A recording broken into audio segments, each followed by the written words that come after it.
is Ric Orlando, and this is my TV kitchen. Woo! Woo! Thank you, thank you, thank you, thank you. Thank you.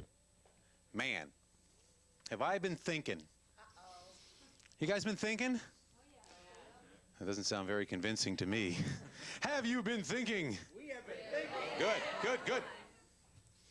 You know, last week we had a wonderful dinner here. We had just a bunch of people that had been involved with the production station for many years, and it was great. It was a mixed crowd. It was all ages. There was some really great seniors who had been around for a long time, and it was a great table to be with. I mean, we had the best conversation.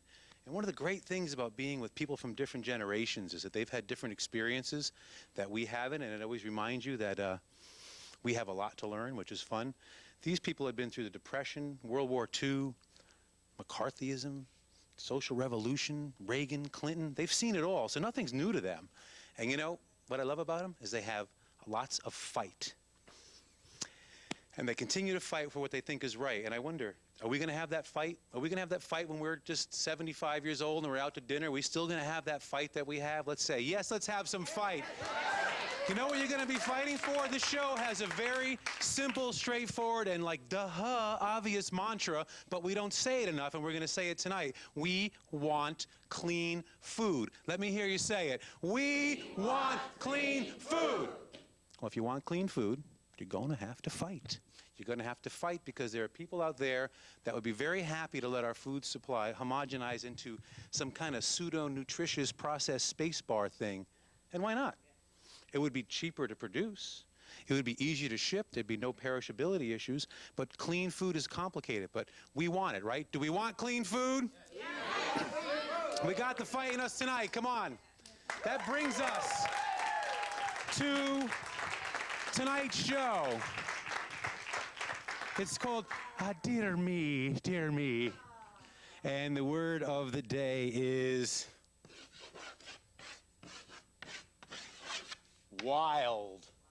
Yes. You know, it's about wild food. And tonight, dear me, no pun intended, oh sure, we're going to be cooking a little venison. You know, venison, it's essentially a wild food. Even venison that's been somewhat farm raised is usually raised on huge nature preserves, so it's essentially wild food. And I think, in a lot of ways, eating wild food is a good way to keep that fight in your spirit. And when I say wild, it doesn't necessarily have to be completely wild. It means food that has had to fight to survive itself. We keep our spirit alive by eating this stuff, and let's talk about this. This is great, clean food, and it's Darwin at its best. It's very cool. Just think about a chicken. We eat lots of chicken, right? Think about a chicken in a barnyard. Most of us, I'm sure, have seen a chicken. What does it do?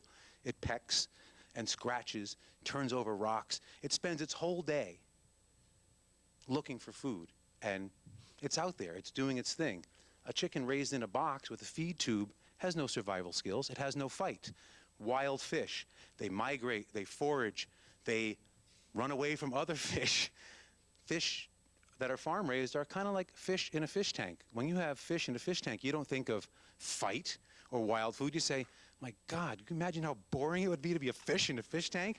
And when you eat that, you get that. It's even true for vegetables and fruits. Vegetables that are raised organically and they're composted with natural nutrients, their roots they dig deep down into the soil. And it's true, their roots are much longer, and they bring these essential nutrients up that we get.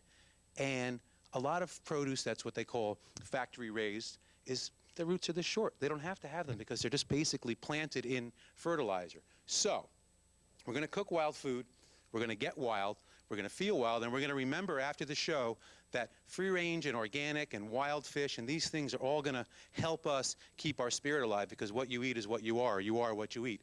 Okay, but before I can cook, I have to get dressed. Can someone please send me a chef coat? Jeannie! Jeannie! I knew her when. Ladies and gentlemen, my friend Jeannie Geisler from